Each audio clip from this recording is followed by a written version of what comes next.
Boa tarde, Tiana. Boa tarde. Primeiro eu gostaria de que você falasse o seu nome, local e data de nascimento.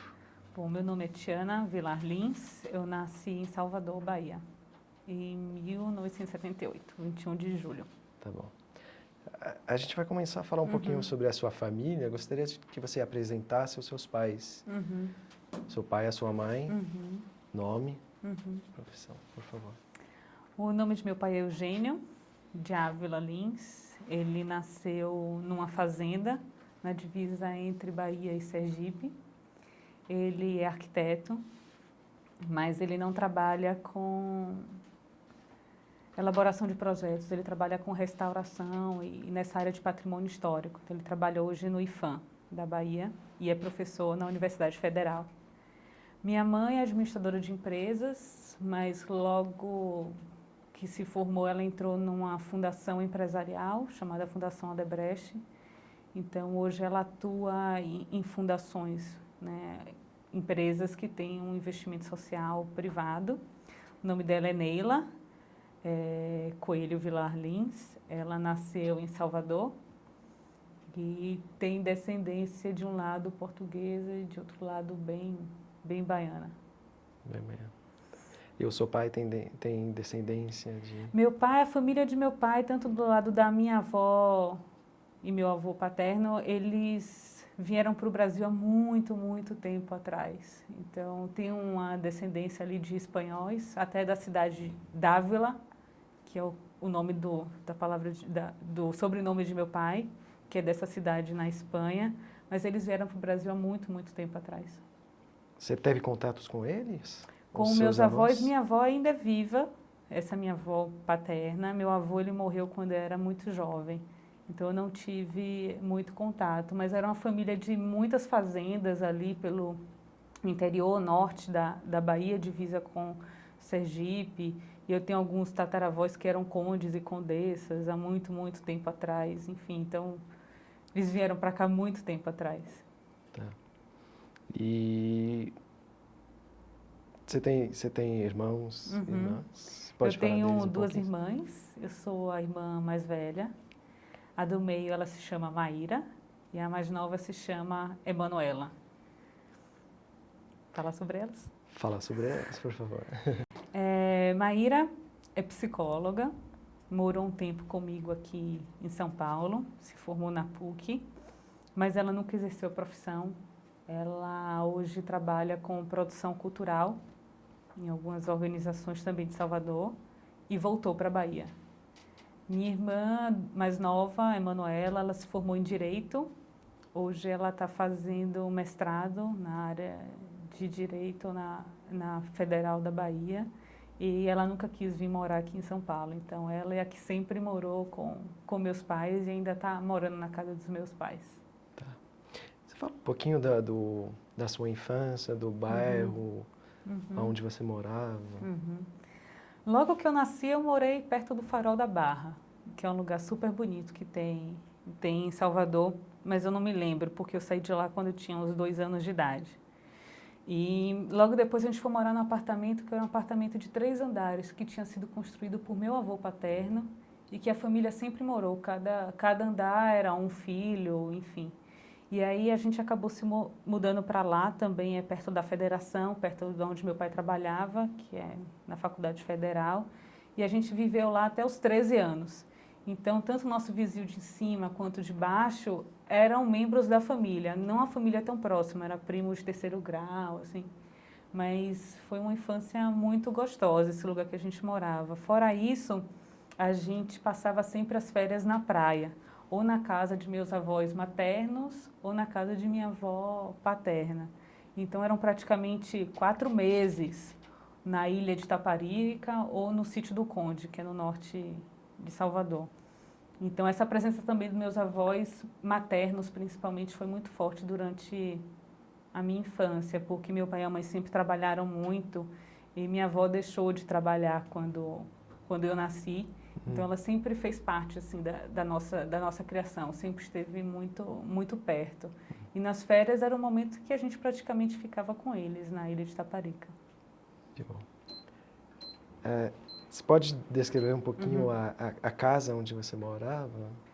Era um apartamento super amplo, era um apartamento por andar, não tinha elevador e a cozinha, sei lá, praticamente do tamanho dessa sala, o que hoje é super raro.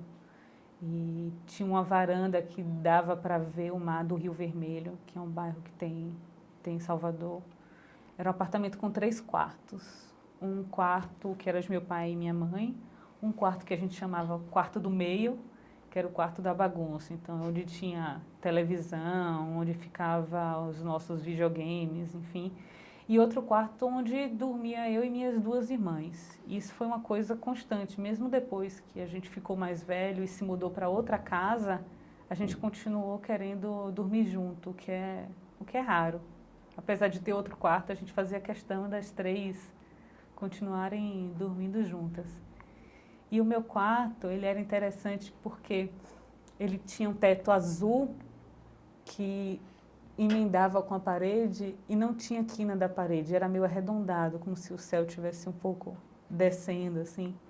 E tinha uma grande figura de um anjo que tinha sido minha avó, foi minha avó paterna que desenhou com vários pedaços de retalho rosa. Então, e nossas camas ficavam fazendo um U, assim. Era a minha cama, a cama de minha irmã mais nova e a cama da minha irmã do meio. Então era um quarto super gostoso, assim, onde a gente passou praticamente a vida inteira, até os 13 anos lá. Vocês sempre ficaram nessa casa? Até os 13 anos. Tá. Aí depois dos 13 anos a gente se mudou para uma casa fora de Salvador, que é uma tendência, a mesma distância, mais ou menos assim como se fosse Alphaville. Então, na Estrada do Coco, depois do aeroporto. E foi aí que a gente decidiu, mesmo indo para uma casa maior, continuar dormindo junto. Então, foi a primeira vez que a gente foi morar em casa, então a gente estava super acostumado a viver em apartamento, e era uma casa grande, num terreno de 1.000 metros quadrados, então que tinha gramado, tinha árvores, enfim, que eram coisas que a gente tinha contato durante as nossas férias, mas que a gente não tinha o hábito de viver numa casa. Então foi quando pela primeira vez a gente teve cachorros, que antes a gente não tinha, a gente só tinha uma gata.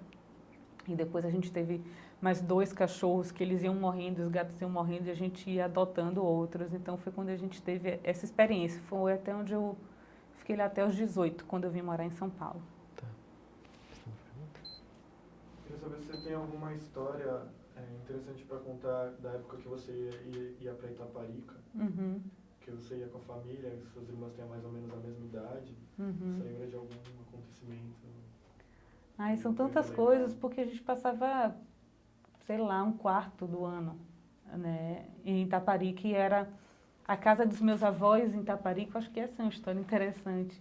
Na verdade, uma casa de pescadores. Quando os meus bisavós maternos começaram a frequentar a ilha, praticamente não tinha casa nenhuma, tinha assim apenas poucas casas de pescadores. E a casa do meu bisavô foi praticamente a primeira casa que se começou a ser casa de veraneio. Então é a mesma casa até hoje, a mesma estrutura, assim, a gente reforma e tal, mas é uma casa do estilo bem antigo. E os terrenos que ficavam do lado dessa casa, quando minha avó herdou essa casa do meu bisavô paterno, porque apesar dele ter vários filhos e filhas, ele quis dar para minha avó, que não tinha um laço de sangue direto com ele, porque ele percebia o quanto minha avó gostava de veranear lá. Então, os terrenos do lado, meus avós acabaram dando para cunhados. Então, na verdade, quando a gente ia para as férias, eram as férias com milhares de primos, todas praticamente primas. É uma família bem feminina, assim, bem só de mulheres. Então, as férias a gente sempre passou lá com várias primas. Então, era onde eu aprendi a andar de bicicleta, é onde eu andei pela primeira vez na minha vida de skate, onde a gente jogava voleibol, é onde a gente passava o carnaval. Tem uma história interessante, acho que foi o primeiro contato que eu tive assim com alguém que usasse drogas, assim. Nós éramos muito pequenas, eu acho que eu devia ter, sei lá, uns 10 ou 12 anos. E a gente estava no carnaval, no trio elétrico, que ficava na rua de trás. da casa de minha avó. E a gente decidiu voltar para casa, a gente estava acompanhado do meu tio, e a gente saiu andando na frente, a gente teve que passar por um beco escuro, e tinha um cara que estava cheirando lança-perfume, e saiu correndo atrás da gente, enfim. Foi uma loucura, porque a gente nunca tinha tido contato, assim, com uma pessoa que tivesse, de alguma maneira, transtornada, assim. E ele saiu correndo atrás da gente, assim, vou pegar todas, e eu caí. E saí ralando os 2 joelhos, assim, no paralelepípedo daquele de cimento, bem crespo mesmo. E eu passei praticamente o resto das férias com as pernas duras, assim, sem poder dobrar, porque na hora que dobrava o cascão da ferida meio que rachava. Então foi uma coisa que acabou sendo marcante para a família inteira, porque aí minhas primas, minhas irmãs não queriam entrar no banho de mar, porque eu também não podia entrar. Enfim, foi uma coisa de que a gente teve que mudar os nossos hábitos, assim, de férias, para poder cuidar dos meus 2 joelhos, que eu tenho uma marca até hoje, assim. Quantos anos você tinha, mais ou menos? Eu acho que eu tinha entre 10 e 12 anos, não sei exatamente. Dá pra falar um pouquinho das brincadeiras que vocês tinham com as suas irmãos, por exemplo, ou com as suas amigas nessa época? A gente brincava de várias coisas. Boneca, principalmente Barbie, Bob, casamento, essas coisas. A gente brincava muito de fazer comidinha, então a gente ia para o quintal com minhas primas e fazia várias comidas com panelinha de barro, arroz, feijão, ia pegando as coisas da próprio quintal, às vezes botava umas folhas de limão dentro das coisas para poder experimentar. Uma coisa que a gente fazia muito era pescar em noite de lua cheia, porque é um mar super tranquilo, que é da Baía de Todos os Santos. Então, quando era noite de lua cheia, a gente levava jereré, que eu não sei se você sabe o que é. Jereré, ele é um arame, assim, redondo, e ele tem uma rede, que no fundo da rede você coloca uma pedra. E entre uma alça e outra desse arame você pendura, a gente pendurava pelanca de frango, de galinha, e puxa uma linha e você tem um isopor. Então a gente colocava vários jererés no mar, principalmente na lua cheia, que era a melhor época para pescar siri, e deixava lá. Então a gente passava a noite brincando na praia, brincando de bicicleta na praia e catando o siri para no dia seguinte comer. Isso era uma coisa bem gostosa que a gente fazia nessa época também. Brincava na rua também? Sim, principalmente nessa época de férias, porque em Salvador, no lugar onde eu morava, era uma ladeira, então não tinha muito essa brincadeira na rua. A gente brincava numa área que tinha com alguns primos que moravam em cima e embaixo, mas essa época mesmo assim de brincar, de tomar conta da rua era praticamente na ilha, lá mesmo na ilha de Itaparica. Tá. A gente falar um pouquinho sobre a sua educação, seus estudos. Você pode falar um pouquinho que seja da escolinha, da escola primária? A primeira escola que eu estudei era uma escola que era na minha rua. E logo depois essa escola se mudou para o mesmo bairro, mas ainda ficou próxima. Era Pequerrucho, o nome da escola. E eu era uma das alunas mais antigas, mesmo quando eu tinha 5, 6 anos, eu era uma das alunas que tinha chegado super nova e que tinha ficado até essa idade. E eles só tinham até a alfabetização, né? Eles não passavam disso, a escolinha era uma escolinha bem de bairro.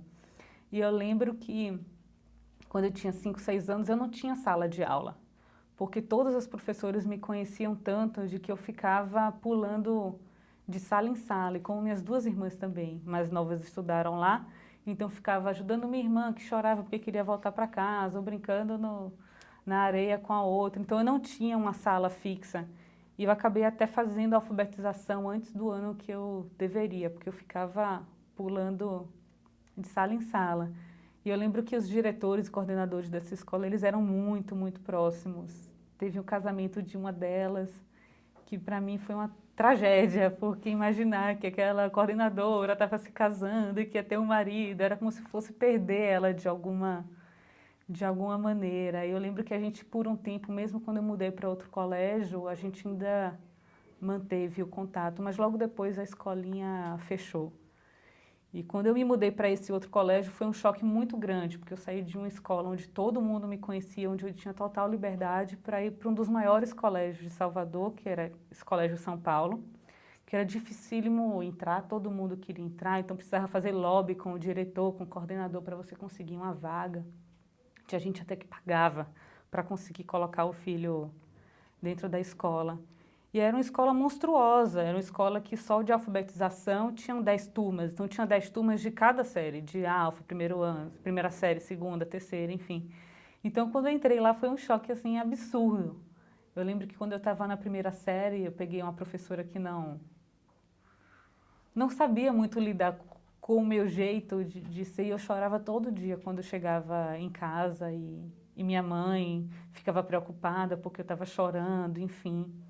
O engraçado é que essa professora da minha primeira série, até hoje, quando eu vou no Colégio São Paulo, ela lembra de mim como uma das melhores alunas dela, mas eu não sei o que se você perguntar para mim o que acontecia de fato dentro da sala de aula, que eu não gostava dela, ou que eu me sentia mal, eu não consigo dizer o que acontecia, eu só sei que eu sofria muito. E é interessante perceber, porque se eu sofria, como é que ela percebia que eu era boa aluna, sabe? É uma coisa de que eu não consigo entender, porque se eu era boa aluna, teoricamente ela teria que me tratar bem, teoricamente eu teria que me sentir bem dentro da sala de aula, mas enfim, esse foi o colégio que eu fiquei até o terceiro ano colegial. Então eu entrei e saí desse colégio, percorri todas as séries, conhecia todos os funcionários, diretores, foi onde eu fiz grandes amigos e... Você pode falar um pouco sobre professor especial que você sempre... Então, teve essa professora, Ana Lúcia, que foi marcante. Depois disso, eu tive um professor que já foi mais para frente, que ele foi meu professor no primeiro, segundo e terceiro ano. Qual é o nome dele? Flávio. Que foi meu professor de História, que foi muito marcante, porque esse colégio, apesar de ser particular em Salvador, todos os professores, eles eram muito ativistas no sindicato dos professores. Então, praticamente, sempre que tinha greve de escola particular, que isso é uma coisa frequente em Salvador e muito frequente na época que eu estudei lá, agora não tanto, minha escola era sempre a primeira a entrar em greve. Então, ela, apesar de ser uma escola que tinha era conservadora, os diretores eles eram pastores, batistas, mas não tinha religião na escola. O corpo de professores era um corpo de professores muito engajado. Então, que a gente sempre via questões da luta sindical lá dentro e isso acabou se tornando muito presente, principalmente no primeiro, no segundo e no terceiro ano. Então, ele foi um professor que conectou a história que a gente tinha dentro da sala de aula com essas coisas que aconteciam no cenário político, enfim, de Salvador, que às vezes a gente não fazia essa relação. Então, ele foi um professor bem marcante, Flávio Caetano. Você tinha uma matéria preferida?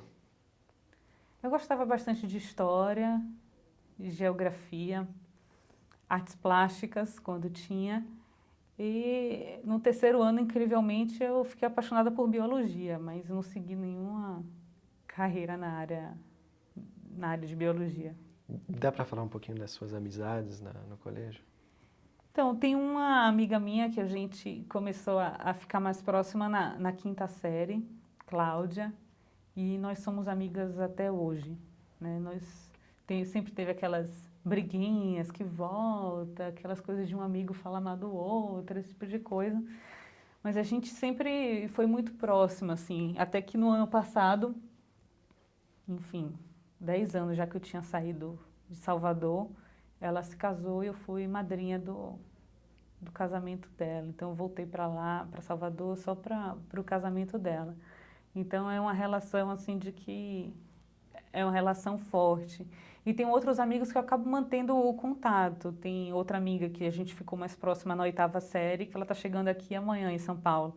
Minha casa acaba se tornando aqui em São Paulo um ponto de chegada e de encontro dos baianos que vêm fazer alguma coisa. Então ela se formou em medicina e está fazendo uma pós-graduação. Então uma vez por mês ela vem para cá e fica na minha casa estudando. Então são conexões que ainda são fortes. A gente falou até o terceiro grau e depois do terceiro grau então, você continuou? Quando eu estava na 8ª série, eu decidi fazer comunicação. E nessa época eu me envolvi com uma organização chamada Children International Summer Village, CISV, que é uma organização que promove a paz mundial através de intercâmbios culturais. Então eu fiz alguns intercâmbios para Dallas, no Texas, e alguns intercâmbios nacionais. E depois eu me tornei diretora do Junior Branch de Salvador, que era responsável por fazer as atividades locais. Então foi aí que eu tive muito contato com pessoas tanto de fora do país como pessoas do próprio Brasil, que também faziam parte dessa diretoria júnior. E aí eu decidi que eu queria fazer comunicação e que eu queria fazer comunicação em São Paulo, que eu queria fazer na melhor faculdade possível, e em Salvador na época só existia comunicação jornalismo, não existia comunicação, uma coisa mais ampla, que eu esperava encontrar aqui. Então eu vim para São Paulo, eu passei na faculdade chamada SPM, Escola Superior de Propaganda e Marketing, e acabei me decepcionando um bocado com a faculdade, porque eu queria ter uma visão de comunicação mais ampla e não uma comunicação voltada só para propaganda e marketing. Então eu acabei fugindo do jornalismo para não ser uma coisa específica, acabei entrando em outra, porque minha vontade já era começar a trabalhar com comunicação para a área social. Então, tentar utilizar metodologias, ferramentas de comunicação para questões e objetivos sociais. E isso eu não encontrei na faculdade. Então, foi uma grande decepção. E teve outros momentos interessantes na faculdade, mesmo assim? Sim, teve. No começo foi uma grande decepção. Então, eu falava de terceiro setor, de ONGs, e ninguém conseguia me compreender. Os professores não sabiam o que era isso. Há 10 anos atrás, isso... Se falasse terceiro setor, eles pensavam que era um setor terciário, sabe? Não um terceiro setor de organizações, investimento social privado. Então, alguns professores foram mais sensíveis, assim, para poder me ouvir e também se conectar com essas coisas que estavam começando a ficar mais aparentes na imprensa e tudo mais. Então, foi aí que eu entrei logo na empresa júnior da faculdade. E eu comecei dentro da empresa júnior a construir não só projetos, que a empresa júnior ela presta serviço para empresas, e são os estudantes que gerenciam a empresa, com o apoio dos professores. E aí a ideia era criar dentro da empresa júnior um núcleo para atender ONGs, que não existia antes. Então foi a partir daí que eu comecei a conhecer professores que estavam interessados em tocar isso também, e onde eu encontrei amigos com os quais a gente acabou fundando uma ONG, que se chamava Marco 3, Marketing e Comunicação para o Terceiro Setor. Então, ainda dentro da faculdade, no terceiro ano, a gente fundou essa ONG e começou a atuar. Primeiro, voluntariamente, a gente praticamente pagava para poder fazer esses trabalhos com organizações, com redes e movimentos. E depois, pouco a pouco, a gente foi conseguindo financiamento e realizando nossos próprios projetos. Então, na verdade, a faculdade, apesar de não me dar uma bagagem do que eu estava procurando, ela foi o espaço onde encontrei as pessoas com as quais eu pude construir essa organização e, de qualquer forma, ela me deu uma bagagem também de conhecimento, planejamento estratégico, que foram coisas fundamentais para fundar uma ONG. Tá. A gente vai voltar depois sobre o lado profissional, tá. Mas a gente vai voltar um pouquinho na adolescência. Você tinha, a gente falou das brincadeiras, as atividades e tal. Você praticava um esporte? Não, eu nunca pratiquei esporte. Não. Minha mãe, apesar de ter 1,60 m, ela foi jogadora de uma seleção baiana de vôlei. E ela era levantadora, eu nunca participei de jogos ou de esportes assim. Eu fiz balé desde os 2 anos de idade. Então, eu dançava, fazia balé clássico, dança moderna, fiz até o terceiro ano, quando no meio eu parei para me dedicar mais ao vestibular. E a gente fazia todo ano apresentações no Teatro Castro Alves, que é um teatro monstruoso, e eu lembro do cheiro ainda, do palco, do cheiro de ficar correndo entre as poltronas enquanto as outras pessoas ensaiavam. Porque na minha adolescência, o Teatro Castro Alves ele ficou fechado por muitos anos, porque ele estava em reforma, e, enfim, eu não voltei a dançar lá depois da minha infância. Eu dançava em outros teatros que tinham em Salvador. Tá. Então, essa é também uma coisa marcante, assim. E na adolescência você frequentava, você tinha amigos, né, turmas e tal, você começou a namorar, você tinha um namoradinho? Meu primeiro namorado que eu chamei de namorado foi um paulista. Mas não foi o motivo de eu depois ter decidido vir para cá. Quando eu estava participando dessa organização do CISV, ele também participou de alguns intercâmbios. O nome dele era, a gente chamava ele de Beto. E ele morava em São José dos Campos, e ele participava dessa diretoria júnior de São José dos Campos. Então foi quando a gente começou a namorar, um namoro meio à distância, com muitas cartas, muitos presentes, a conta de telefone monstruosa, não existia internet ainda, enfim. E com várias surpresas, assim. Teve um dia mesmo que eu estava estudando, estava no meio da escola, sei lá, acho que estava no primeiro ano, e quando eu saí de uma prova, ele estava lá. Então minhas amigas meio que arrumavam com ele todo um esquema para fazer esse tipo de surpresa. Ele pegava o ônibus 32 horas para ir para Salvador, para a gente se ver. Então foi uma época gostosa, assim. Vocês ficaram A gente um ficou tempo... junto quase 3 anos, nessa loucura entre Salvador e São José dos Campos, assim. Você terminou, você se formou depois de 5 anos de faculdade? Depois de 4. 4? É. E a sua vida profissional tinha começado. Você pode contar um pouquinho como que foi o ingresso assim, na vida profissional, por favor? Pô, foi uma coisa muito natural, porque logo quando eu cheguei aqui, apesar de minha mãe e meu pai me sustentarem, me darem apoio para eu viver aqui, sim, o apoio deles não tinha como vir fazer uma faculdade particular, ter todos os gastos de morar em São Paulo. Eu já comecei a fazer alguma coisa, eu não conseguia ficar...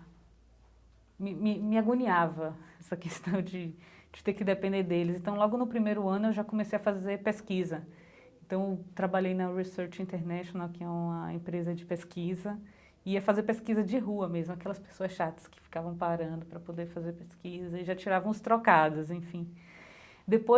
Aí, logo depois, eu entrei na empresa Júnior. Então, eu comecei na empresa Júnior como consultora Júnior, onde a gente já recebia pelas consultorias que a gente fazia. Eu lembro que depois de 1 ano e meio trabalhando lá, eu consegui juntar dinheiro suficiente e consegui passar 1 mês na Espanha, estudando espanhol, que era a vontade que eu tinha. E logo quando eu voltei, eu me tornei diretora. E ao mesmo tempo que eu me tornei diretora com esse projeto de ONGs, foi quando a gente começou a fundar a organização. Então foi um trabalho que já começou paralelo, em 99. E foi uma coisa assim de que parece que a gente decidiu, vamos fundar uma ONG, vamos fazer isso, vamos fazer aquilo. Não, mas foi uma coisa que foi acontecendo. A gente queria fazer projetos sociais, queria trabalhar com isso. E aí, para isso, era necessário um CNPJ para receber recurso. Então, foram as coisas que foram simplesmente acontecendo. E quando eu via, estava numa organização já com mais de 10 pessoas trabalhando junto com a gente. Enfim, foi um processo meio... ao mesmo tempo consciente, mas que a gente não tinha a mínima noção do que significava fundar uma ONG, captar recursos, o quanto isso ia trazer para a gente de aprendizado, ou enxergar isso como uma carreira. A gente não tinha essa visão de enxergar aquilo como uma carreira, né? Decidimos fazer isso, isso é a nossa carreira. Era muito mais um impulso de fazer alguma coisa, contribuição para a área social e de tentar colocar ferramentas e metodologias de comunicação e mobilização social a serviço da área social. Então, isso foi acontecendo. Em 2001, nós fundimos essa ONG Marco 3 com a outra ONG chamada Proação. A gente começou a construir um projeto em Santos de mobilização juvenil chamado Gincana da Cidadania. E foi o projeto quando a gente teve mais funcionários, assim. A gente, na verdade, acabou contratando pessoas que eram mais velhas do que a gente. E foi uma responsabilidade muito grande. Depois que a gente fez esse projeto juntos, nós fundimos as duas organizações e criamos a Aracati, a agência de mobilização social, que tinha como objetivo trabalhar com mobilização social e participação, com movimentos, redes e projetos sociais. E só depois disso a Aracati deu um foco em juventude. Então hoje a Aracati ela trabalha com participação juvenil, mais focado.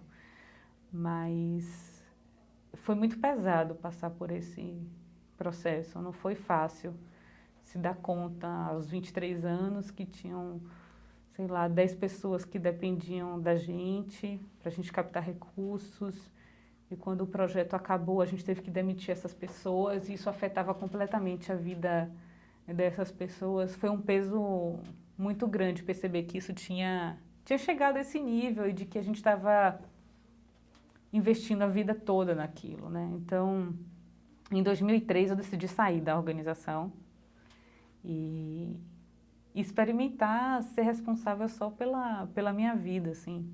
Eu tinha me envolvido com isso, sei lá, com 19, 20 anos.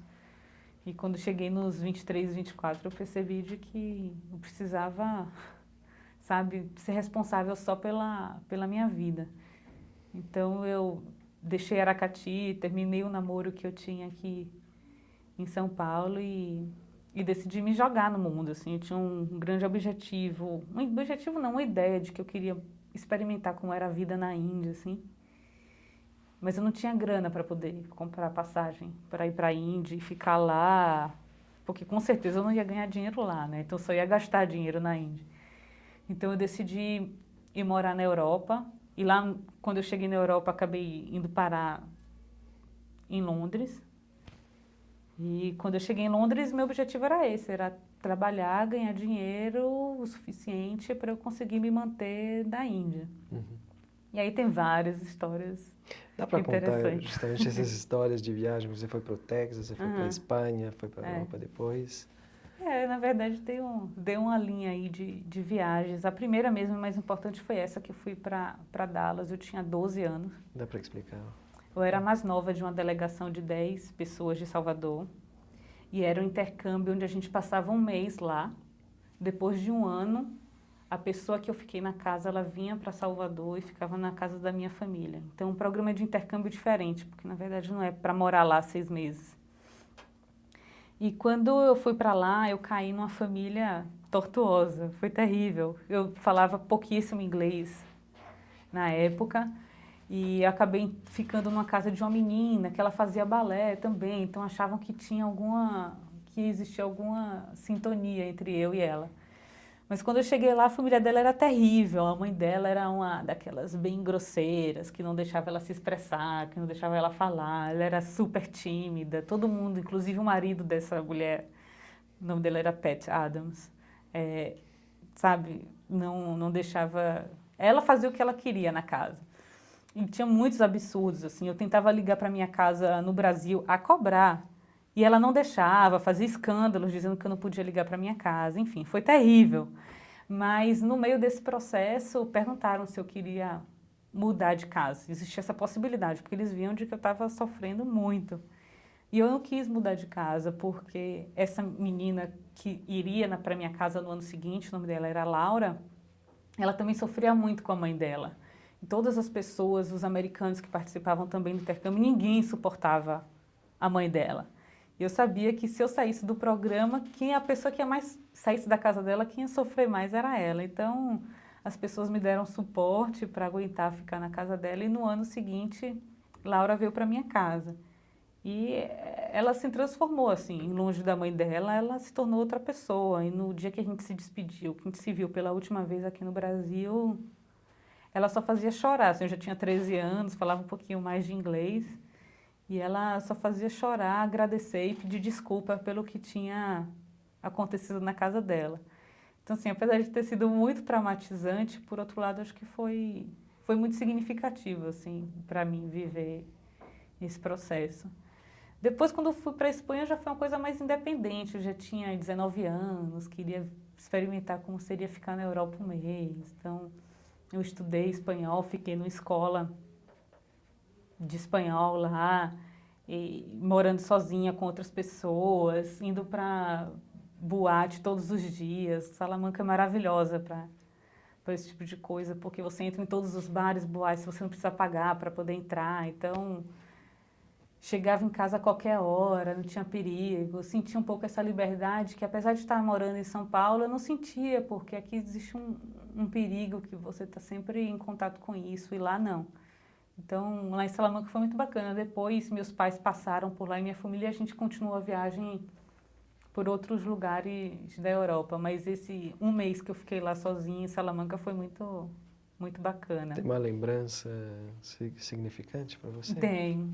Eu estava na Praça Maior de Salamanca, passeando, e tinha esse meu ex-namorado, Beto, de anos atrás. Eu sabia que ele estava passeando pela Europa com mochila, fazendo uma viagem com mochila, com um amigo meu de Salvador, Bruno, que também era do CISV.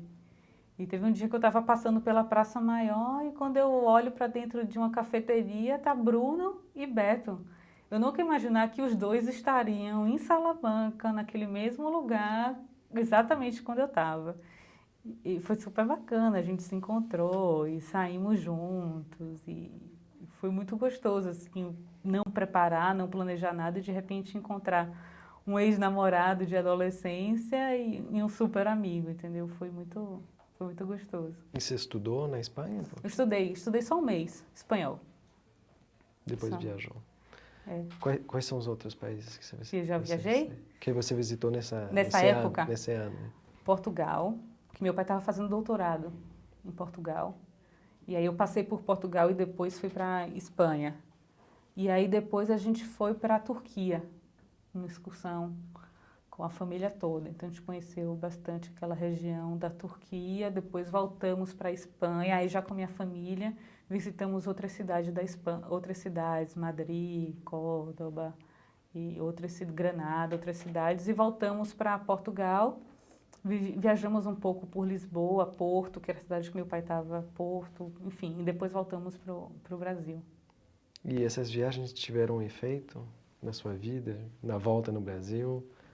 Acho que sim, foi a primeira vez que eu fui para a Europa, assim, eu acho que o mais marcante foi o fato de ter vivido lá um mês sozinha, sabe, o sentimento de liberdade, de independência, que eu acho que naquela época foi muito importante, assim, para mim, para sentir de que eu tinha trabalhado aqui, juntado meu dinheirinho, pago minha escola lá, minha estadia lá, acho que isso foi muito significativo. Na Turquia também foi muito interessante, mas a gente estava numa excursão, então é como se você tivesse um vidro entre você e aquelas cidades, aquela realidade que você está vivendo, só pelo fato de a gente estar numa excursão turística.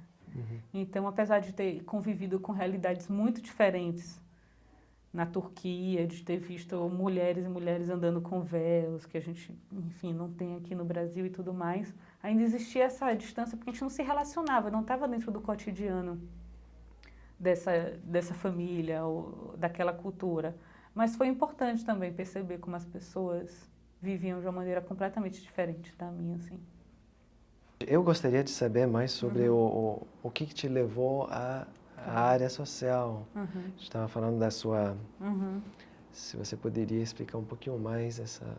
Eu acho que para falar isso vou acabar voltando lá para os meus bisavós. Os meus bisavós maternos foram pessoas muito Pode dar os nomes? Sim. É porque nessas horas eu esqueço. É Arlindo, o nome dele, e Normélia, o nome dela. Os meus bisavós paternos do meu avô materno.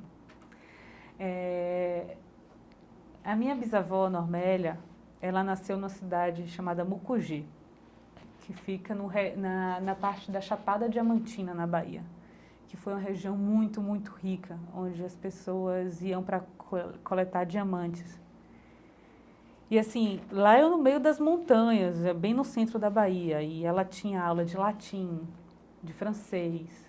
Tem um piano que chegou para ela da Europa, que chegou lá em Mucugê, e esse piano está até hoje lá, então ela teve uma formação super clássica, super assim. E ela se apaixonou por meu bisavô, que era uma pessoa que não tinha nada. Meu bisavô, ele andava em cima de um jegue, vendendo homeopatia. Naquela época era ele que fazia os próprios remédios e ele era pastor batista. Então ela se apaixonou por meu bisavô e saiu e largou tudo, largou a família inteira, foi viver com meu bisavô. Porque, enfim, existia alguma coisa na relação deles dois e que depois passou para o meu avô, de que era uma relação muito próxima de consideração ao outro, de construir as coisas de uma maneira mais humana possível. Minha avó teve 5 filhos, minha bisavó teve 5 filhos, meu avô é o mais novo deles. E eles sempre foram criados dentro da igreja batista, com uma formação assim super, apesar da humildade, porque sempre viveram em pobreza mesmo, porque meu bisavô não tinha nada e minha avó não tinha levado nada com ela da família. Então meu bisavô ficava viajando e o dinheiro que ele trazia era o dinheiro que os 5 filhos deles se alimentavam. Ele tinha algumas conexões com a igreja batista, o que fez meus avós, meus tios-avós estudarem em colégios muito bons, mas não tinha nenhum tipo de luxo. E meu avô Vilar, ele saiu da escola quando ele tinha 8 anos de idade, numa família que sempre valorizou a educação de uma maneira muito extrema. Uma professora bateu nele quando ele estava na 8ª série e a partir dali ele não quis mais ir para a escola. E minha bisavó, em toda a sabedoria dela, conseguiu, apesar da importância que ela dava à educação, conseguiu perceber o quanto era sofrido para meu avô voltar para a escola e se relacionar de novo com aquela professora, com aquela autoridade dentro da sala de aula. Então eles passaram a estudar em casa. Então meu avô, praticamente tudo que ele estudou foi em casa com os irmãos. E minha avó falou de que meu avô começaria a trabalhar. Então, esse significado que teve para meu avô de sair da escola porque ele não conseguiu ser compreendido por essa questão da autoridade, ao mesmo tempo ele ter conseguido estudar sem ter nenhuma formação, acho que foi uma coisa que foi sempre muito presente na minha vida. Todos os meus tios-avós são formados, o que naquela época era uma raridade. Eu tenho tia-avó que é formada em História, Geografia, a outra que é formada em Letras, Então, com 90 anos agora, e naquele tempo era super raro. Meu avô era o único que não tinha tido uma formação, mas era sempre o que... Ele é até hoje a pessoa que minhas tias-avós recorrem quando querem ouvir um conselho, quando querem ouvir uma palavra amiga. Então, acho que esse histórico de meu avô sempre foi muito presente na minha vida, na maneira que minha mãe cresceu também, na maneira que minha avó criou a gente. Então, a gente sempre teve uma relação muito próxima com as pessoas, independente de classe social, independente de cor de pele. Então, todas as pessoas que alguma vez trabalharam lá em casa, seja babá, cozinheira, a gente frequentava a casa dessas pessoas. Então, a gente passava, às vezes, um sábado e domingo no meio de quase uma favela, comendo junto com aquelas pessoas, brincando com os sobrinhos e os filhos daquelas pessoas. Então, nunca teve essa distância. E começar a perceber, quando eu estava na escola e quando eu entrei nesse movimento do CISV, de que existia uma distância dentro da própria cidade, entre as pessoas, por causa dessas questões, era uma coisa que sempre me marcou muito, entendeu? E tem um momento especial, um evento especial que te fez realmente perceber essa distância? Não sei, eu acho que eu não consigo perceber assim um momento exato. Eu acho que foi uma coisa que estava muito diluída durante a minha vida, a forma como eu fui criada, os valores que foram passados e que a gente cultivou na família. Então, foi uma coisa muito presente. Fora isso, minha mãe acabou trabalhando numa fundação, né? Uma fundação de que... Minha mãe não foi para lá, para essa fundação, com uma escolha profissional, do tipo, eu vou trabalhar na área social. Foi o trabalho que apareceu naquela época, a Fundação Odebrecht. Era uma fundação para funcionários, então ela não beneficiava o público externo. Era uma fundação que ela beneficiava os próprios funcionários. Quando minha mãe foi trabalhar lá, porque ela tinha feito um mestrado em RH, e ela acabou indo para lá. Então, perceber minha mãe trabalhando na Fundação Odebrecht, que depois também começou a trabalhar com o público externo, começou a trabalhar com sexualidade, foi uma fundação pioneira para trabalhar com adolescentes, é referência no Brasil em trabalho com juventude, com adolescentes, foi começar a perceber de que existia uma forma de trabalhar tudo aquilo como uma questão profissional, né? Eu acho que o fato de minha mãe trabalhar numa fundação empresarial me mostrava de que existia uma possibilidade de unir todas essas questões que para mim eram importantes na minha vida pessoal com uma forma de contribuição e de me sustentar também. Então acho que foi fundamental também ter minha mãe como referência, uma pessoa de que estava trabalhando, que ganhava o recurso dela, que sustentava, ajudava meu pai a sustentar a família e de que o trabalho dela tinha essa contribuição. Então acho que perceber minha mãe nessa posição que ela estava também foi fundamental para perceber de que eu podia unir essas duas coisas na minha vida. Então acho que por aí foi essa escolha.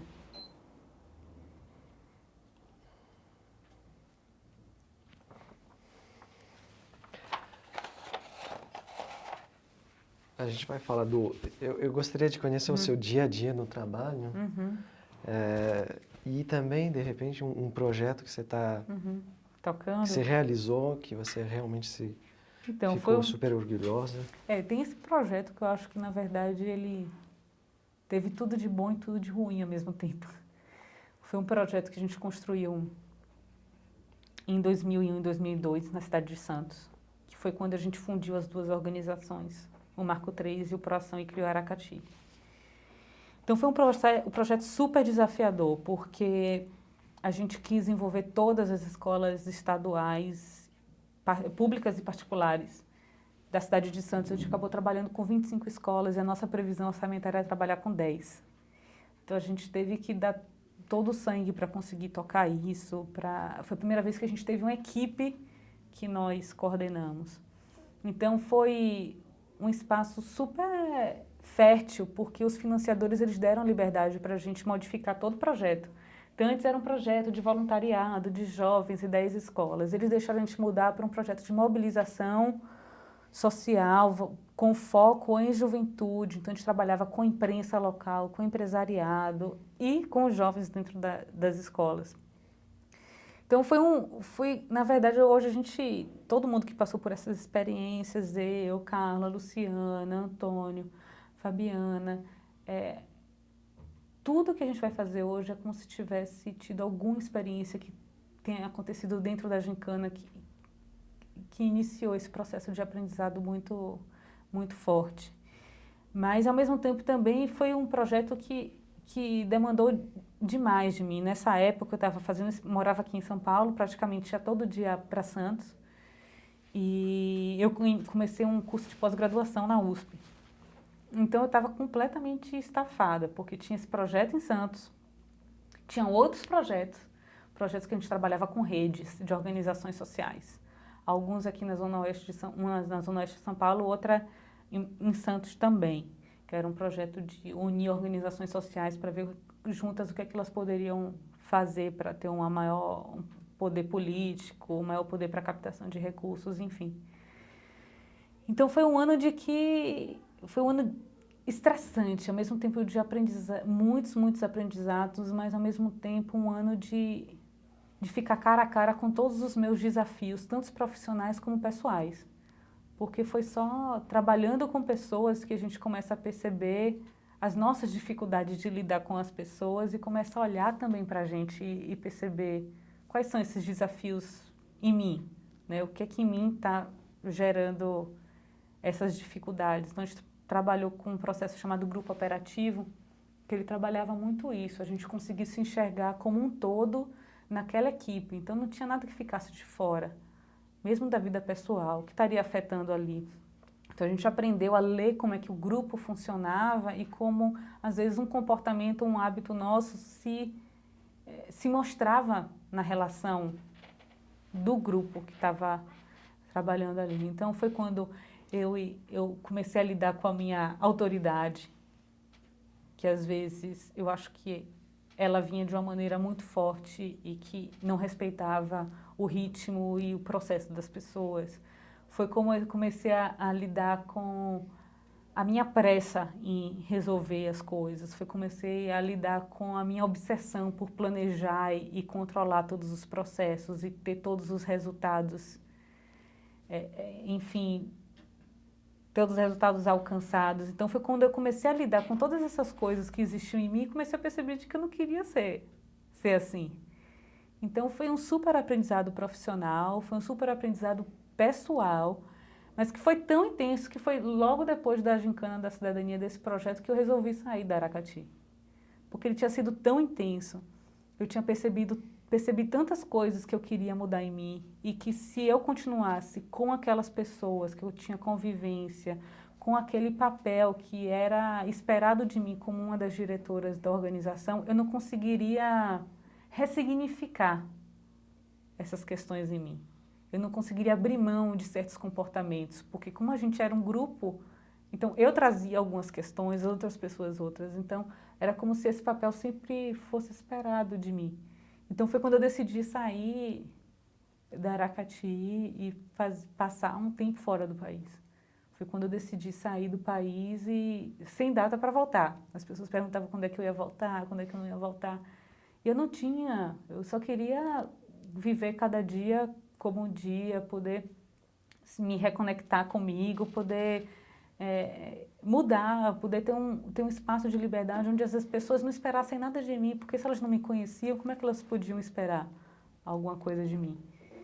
Então foi quando eu fui para a Europa, passei um pouco pela Europa, acabei conhecendo uma amiga de uma amiga que estava na Inglaterra e falou que lá eu conseguiria, enfim, trabalhar e conseguir algum dinheiro. E foi quando eu acabei indo para lá, em 2000 e foi março de 2003. Dá para contar essa história da Inglaterra? Foi bem significativo, assim, porque, na verdade, eu estava nesse momento, assim, de uma nova vida, assim, de morte de vários hábitos e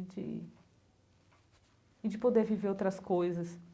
E nessa época, meu pai tinha acabado de apresentar o doutorado dele, meu pai e minha mãe estavam passeando pela Europa.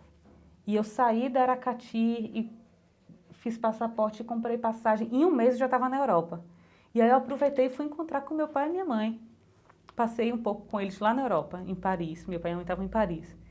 E foi super significativo, assim, saber que eu estava chegando em Paris e que, de uma certa maneira, meu pai e minha mãe estavam me esperando de novo, como há 23 anos atrás. Sabe? Foi muito significativo perceber essa conexão do renascer e meu pai e minha mãe estarem me esperando ali de novo para me acolher naquele momento de total desespero, de insegurança, mas ao mesmo tempo de uma força muito grande de ver o que é que viria daquilo. Então eles me acompanharam um pouco, eu acompanhei eles um pouco pela viagem pela Europa, depois foi aí que eu entrei em contato com essa amiga de Londres e acabei morando em Londres. O primeiro dia que eu cheguei em Londres, eu não tinha lugar para ficar. Essa minha amiga, ela não podia me hospedar porque, enfim, o esquema lá é super trash. Então, ela morava em outra casa que não dava para ela me receber. E minha irmã mais nova conheceu um cara que morava em Londres, que era baiano, etc., que era arquiteto, tinha sido aluno de meu pai, mas meu pai nem lembrava quem era. E ele se habilitou para me receber na casa dele. Então, a primeira semana que eu morei em Londres, o primeiro dia que eu cheguei lá, eu encontrei Paulo, que eu não sabia quem era. Quando eu saí do Eurostar, lá do trem, que eu saí da França para Londres, fui dormir na casa de uma pessoa que eu nunca tinha visto na minha vida, que ninguém que eu conhecia ele pessoalmente, dormi numa cama de casal com ele durante uma semana e eu estava bem, sabe? Em nenhum momento se passou pela minha cabeça ter medo dele ou o que poderia acontecer, nada, era... Enfim, não sei o que, eu não consigo explicar, mas assim, era como se eu tivesse tanta certeza que eu tivesse que viver aquilo, que para mim, ir dormir na cama de casal com um desconhecido, que eu nunca tinha visto na vida, para mim, não era nada demais, entendeu? Então, foi muito bacana. E assim que as coisas aconteceram em Londres, eu não consegui visto de estudante, então eu trabalhei ilegalmente lá. O que você fazia? Fazia de tudo. Eu passei um mês tentando emprego e desesperada, porque eu só estava fazendo gastar e gastava em pounds, né? Que é um absurdo. Tudo caríssimo. Então, comecei fazendo faxina. E a primeira faxina que eu fiz foi na casa de uma indiana, que era o lugar que eu queria ir. Então, foi muito engraçado. Então, eu fazia faxina, alguns amigos iam me conectando com outros.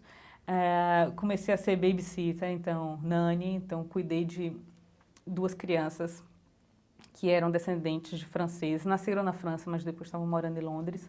Trabalhei como garçonete no restaurante do Zoológico de Londres, que foi muito bacana também, porque a gente fazia recepção e jantares no meio das jaulas leões, das girafas. Então eles fazem isso, meio que vendem esse serviço de fazer recepção de champanhe, jantares, almoços e churrascos no espaço do zoológico.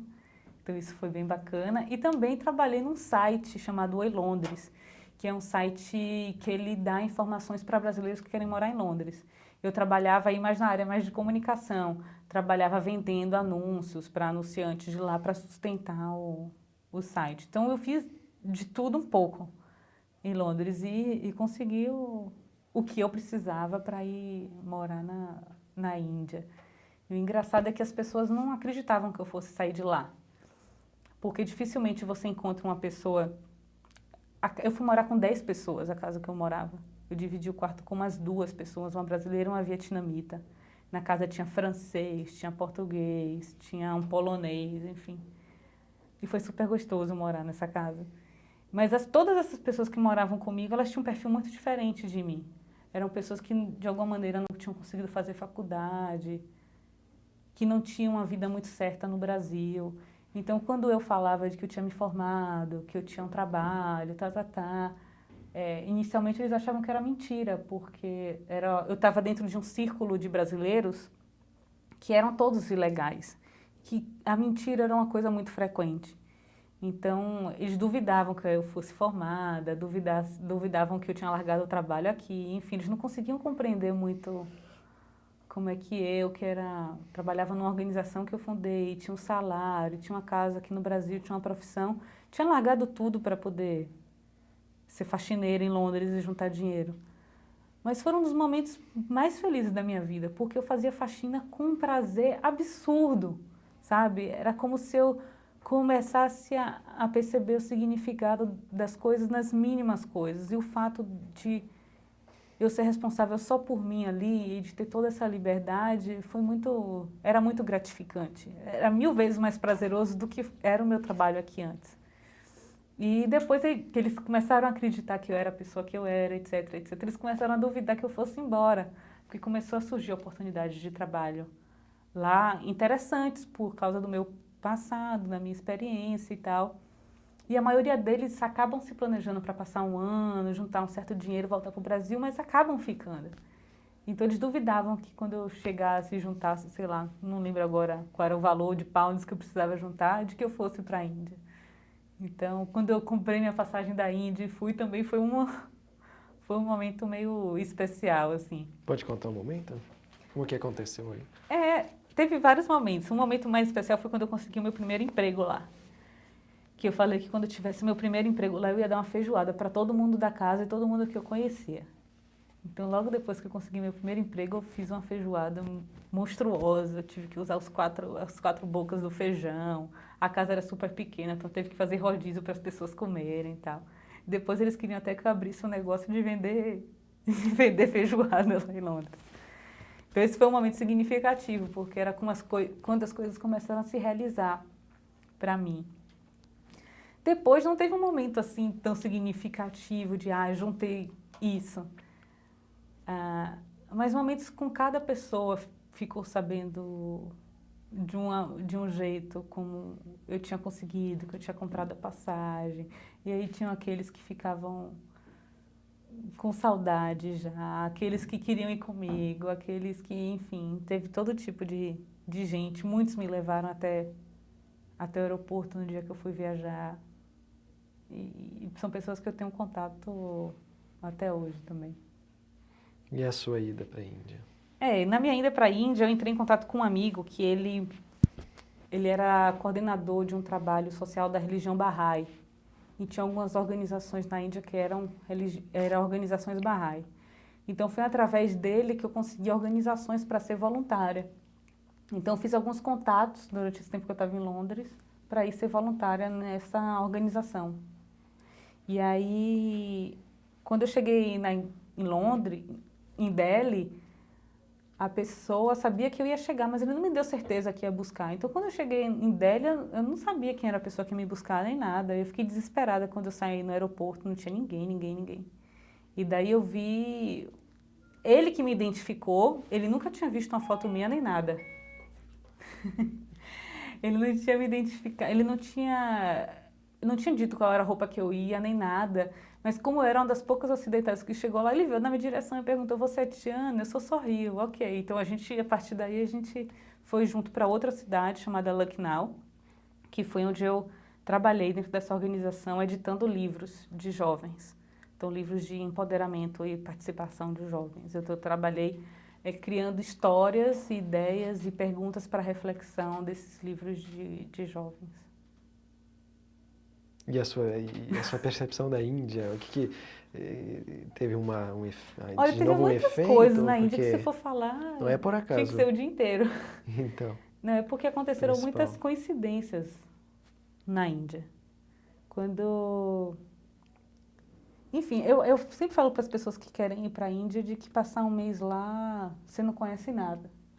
Porque você precisa de tanto tempo para desaprender e se desapegar dos seus padrões de pensamento e do que é uma coisa, do que é outra, o que é certo ou errado, que você não tem tempo de absorver o que tem lá.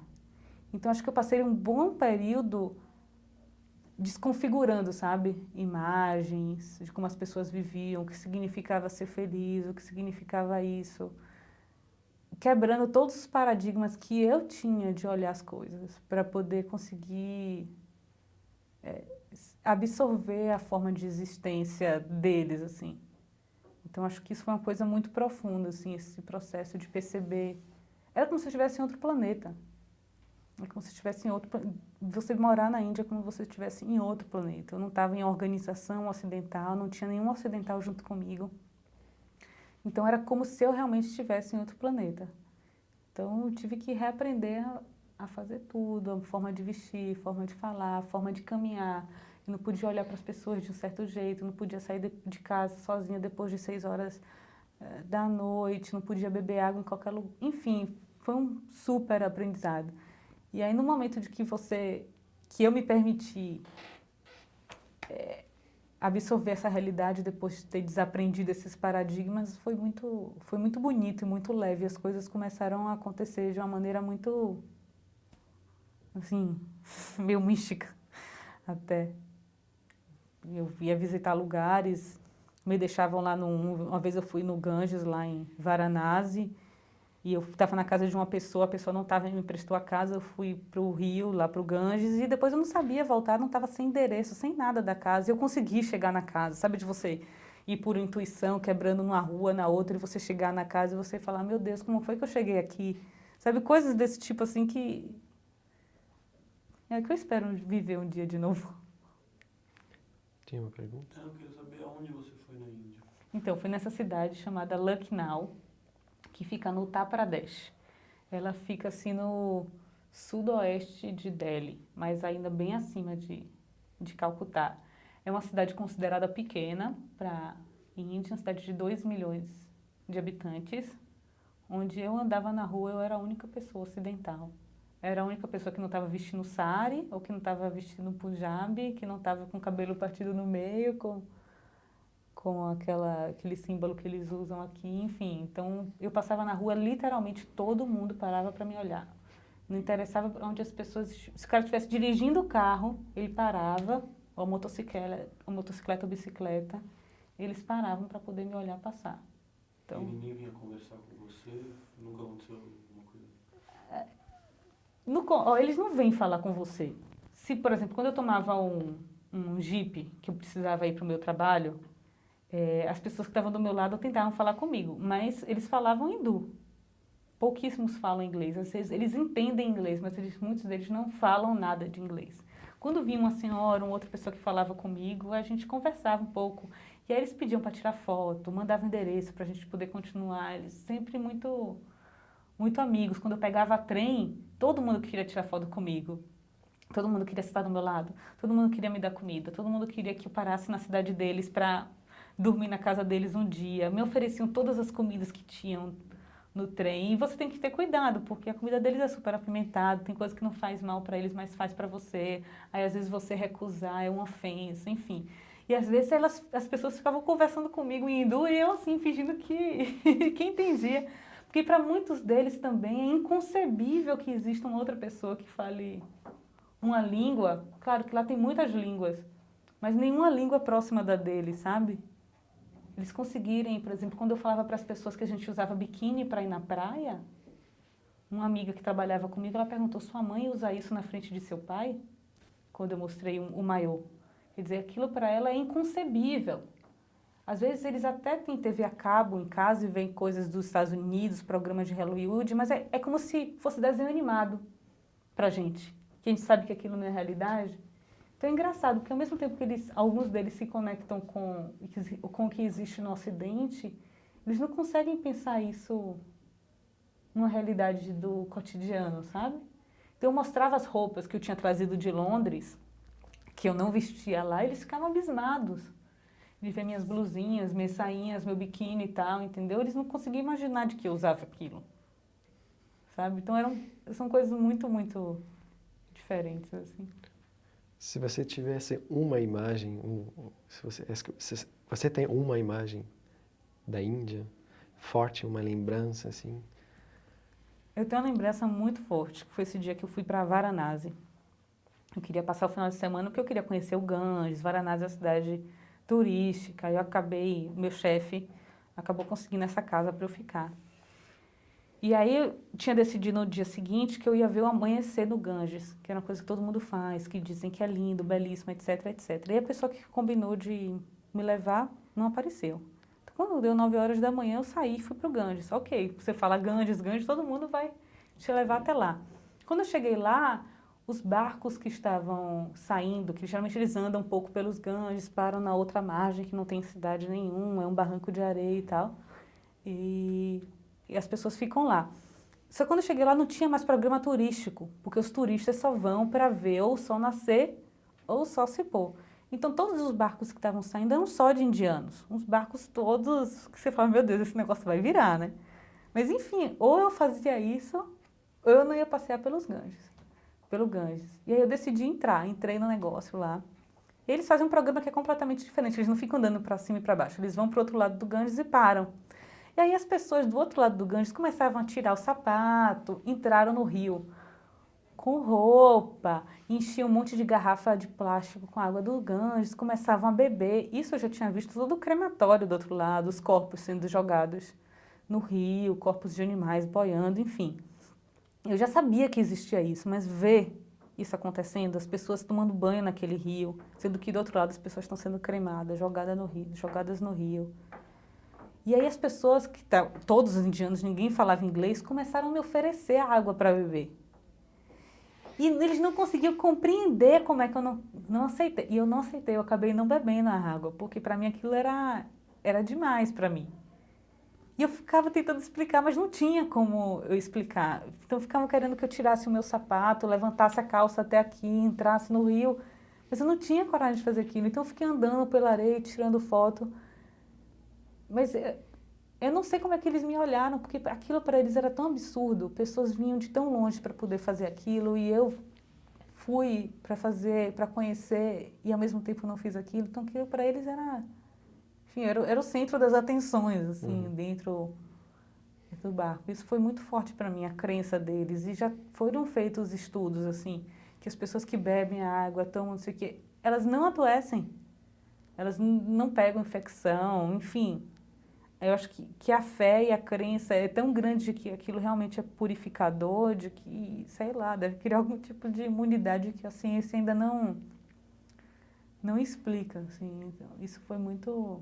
A imagem dessas pessoas me oferecendo a água, olhando nos olhos, porque eles olham nos olhos, assim. Você não pode encarar, mas depois que ele te encara e você tem alguma relação, que seja essa mínima de entrar no barco com eles, você pode fazer esse contato visual, olhar o olhar deles e ao mesmo tempo, incompreensão do que estava acontecendo. Eu acho que é uma imagem que eu guardo muito forte, assim, comigo. E a sua volta ao Brasil depois? A minha volta foi uma volta consciente, assim. Teve um momento que eu falei, não, agora eu quero voltar. E eu avisei as minhas irmãs que eu ia voltar uma data e avisei para meus pais que eu ia voltar outra. Que eu queria voltar, ficar um tempo e depois fazer o anúncio que eu cheguei, depois de um ano que eu passei fora e tal. E quem foi me receber no aeroporto foram minhas irmãs. Porque durante esse período que eu fiquei fora, a nossa relação se estreitou absurdamente, assim. Eu não sentia saudade das pessoas. Eu não senti saudade de ninguém durante esse período, porque era como se todo mundo que tivesse convivido comigo tivesse comigo de alguma maneira que eu não conseguia explicar. E até hoje eu sinto que a minha relação de proximidade, principalmente das minhas irmãs, enquanto eu estava morando fora, foi uma relação tão próxima que até hoje eu não consegui ter esse tipo de proximidade novamente.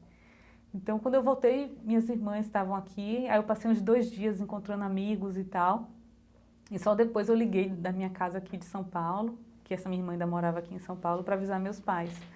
E aí, imediatamente, minha mãe comprou uma passagem, fui para Salvador, era véspera de carnaval, e aí ela juntou a família inteira. Meu pai e minha mãe tinham se mudado de casa novamente, eu não tinha ainda conhecido a casa. Aí botou uma baiana de acarajé lá para a gente poder festejar comendo acarajé e abará. E foi super gostoso, assim. Existia uma expectativa já das pessoas me verem de uma maneira diferente, de me redescobrir também.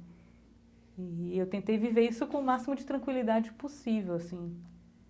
Eu tinha feito um rompimento tão grande, mas eu estava voltando para relações que existiam antes. Então, que ia sempre existir esse conflito entre a Tiana que saiu daqui e a Tiana que, de alguma maneira, se transformou durante essa viagem. E é uma coisa de que eu vivo até hoje, assim, sabe? Das pessoas esperarem uma coisa de mim às vezes que não é mais, ou desses avanços e recusas, assim.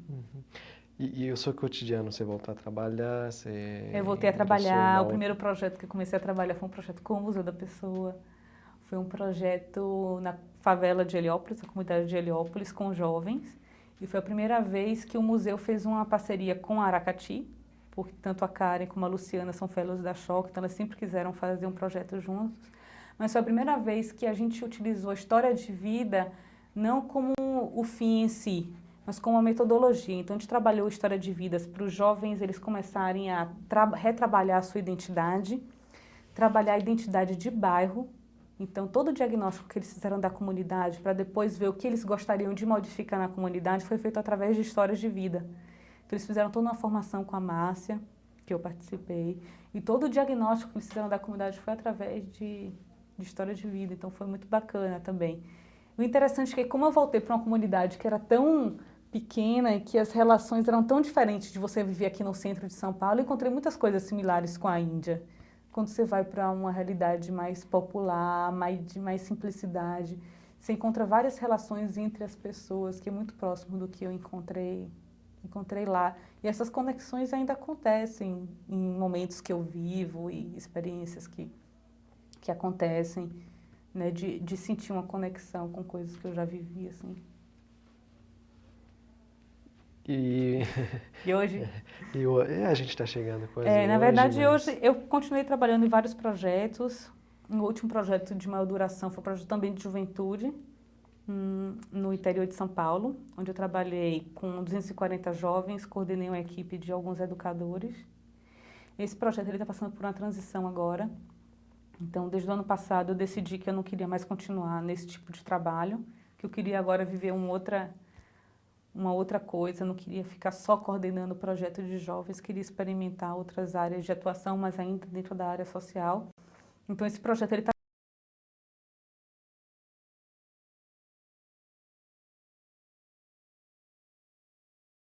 Então, eu estou fazendo esse processo de transição para atuação dentro das escolas municipais, mas não vou continuar tocando. Então, estou procurando outros desafios agora mesmo profissionais. Eu acho que vivi um momento de ser diretora de organização, vivi um momento mais independente, não tinha tempo integral em nenhum desses projetos. Então, eu coordenava vários projetos de diferentes organizações ao mesmo tempo. E agora eu estou sentindo uma falta de ter uma interferência, uma contribuição estratégica maior que eu tinha dentro da organização, que eu continuo como conselheira, né, da Aracati, mas eu não quero mais ficar coordenando um projeto de juventude, porque, na verdade, eu acho que os jovens, eles são fundamentais em qualquer processo de transformação que a gente venha querer viver no país. Tem mais de 30% da população hoje, mas minha bandeira nunca foi juventude, minha bandeira sempre foi gente. Então eu quero mudar um pouco essa imagem, né? Porque eu acabei trabalhando tanto com jovem que as pessoas acham que eu sou especialista em juventude. E, na verdade, eu quero trabalhar com gente, seja jovem, adulto, velho, enfim. Então, estou querendo fazer essa mudança agora. Eu esqueci de te perguntar uma coisa. Quando você saiu da Bahia para São Paulo, e vai ser a minha última pergunta, como que foi essa saída? Como que você viveu essa primeira separação, digamos, dos seus pais, da sua família? A gente não falou da saída e nem da vivência dessa situação. Eu acho que eu não tinha consciência do que significava para mim quando eu saí. Eu acho que cada momento da minha vida, o que eu fiz muda de sentido, assim. Então, o que ficava assim na minha cabeça era: quero fazer a melhor faculdade do país, quero fazer a melhor faculdade do país. E isso eu usei como uma grande desculpa para vir para São Paulo. E só depois de muito tempo que eu fui perceber o quanto não era essa. Hoje eu não vejo como essa a maior razão de ter vindo para São Paulo. Eu acho que eu precisava mesmo me distanciar dos hábitos, dos valores da minha família, por mais que eu compartilhasse deles, para poder começar a construir a minha própria identidade, que inclui minha família, mas também que é construída de várias outras coisas que não vêm da minha família.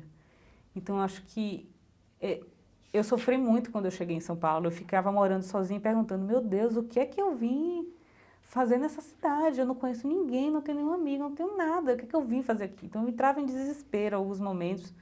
Mas logo depois que eu comecei a trabalhar e tal, isso se tornou muito, muito tranquilo. Eu comecei a gostar de viver em São Paulo. Comecei a enxergar todas as outras coisas que aqui não tinham, mas que existiam tantas outras. Então, eu chegava às vezes a andar na Paulista e no horizonte eu via o mar, sabe, enlouquecendo, achando que eu ia ver o mar. Porque era tão comum passar em Salvador e ver o mar, de que às vezes eu olhava no horizonte, era como se eu tivesse visto o mar. Eu olhava de novo, não tem mar nenhum, sabe, umas coisas meio estranhas no começo. Mas acho que essa relação com a minha família foi uma grande oportunidade de poder, à distância, olhar essa relação de uma outra maneira e construindo as coisas da minha maneira, assim.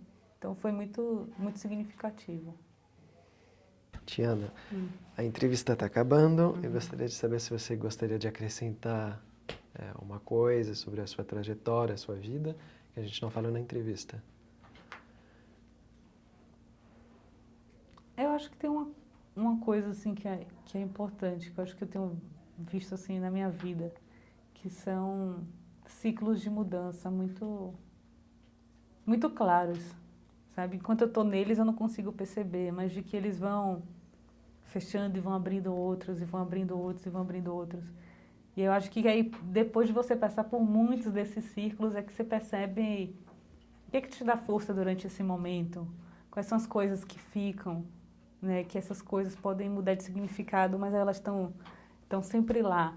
Eu acho que tem uma coisa muito forte que é a relação com as minhas irmãs, que mesmo as duas hoje morando em Salvador, é engraçado, porque sempre quando a gente está em processos muito fortes de mudança, é engraçado que a gente percebe isso na vida das três, acontecendo em ciclos próximos, assim, e são os momentos que a gente mais se aproxima.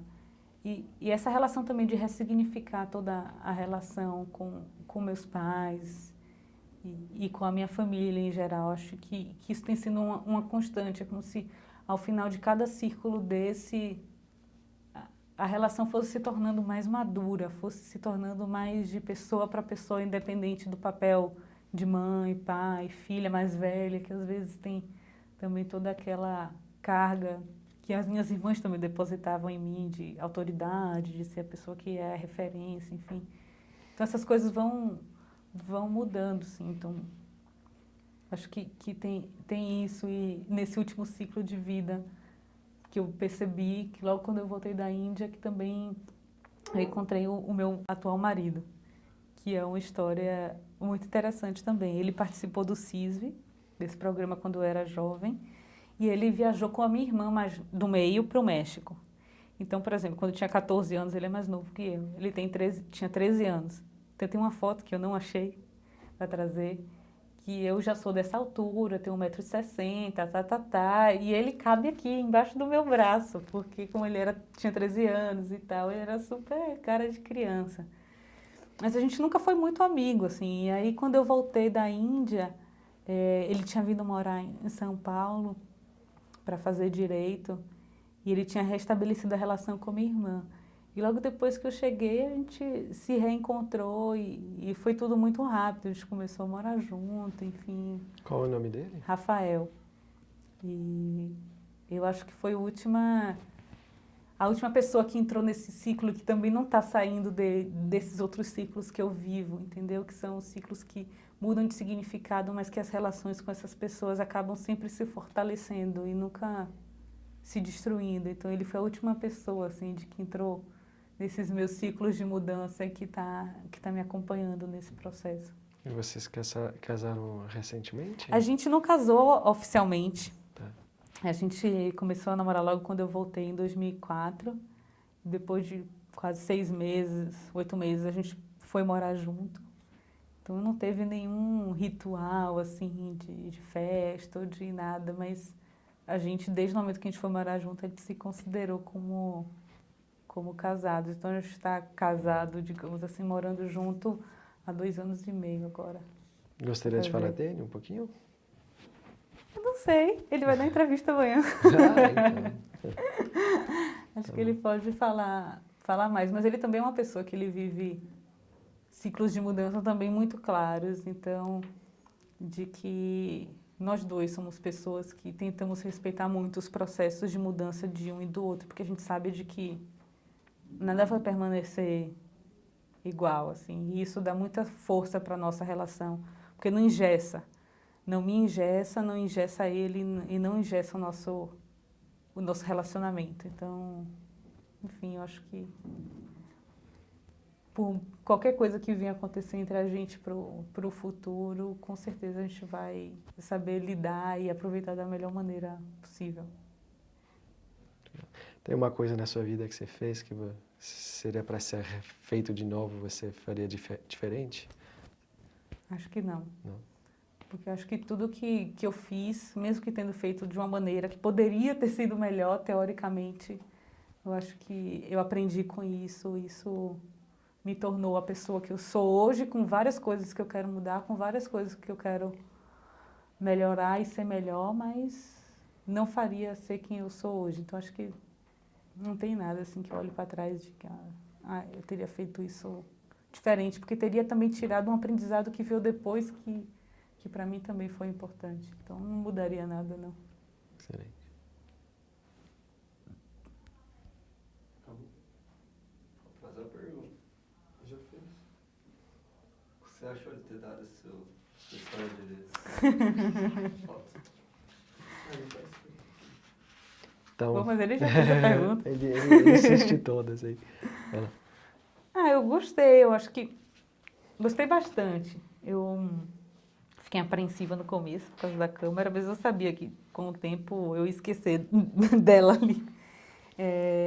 Eu já tinha vivido várias coisas com o museu, formação de coleta de história, de técnicas, até indexação e tudo mais, mas nunca tinha passado pela vivência de contar a minha história de vida. Tinha passado também pela experiência do Círculo de Histórias, do Joe, e que a gente vai estar fazendo a formação mais para frente agora. Mas eu nunca tinha passado por isso, e eu acho que vivenciar isso é importante para também entender como fazer isso depois. Então, gostei muito. Obrigada pela oportunidade. Obrigado a você. Obrigado a você.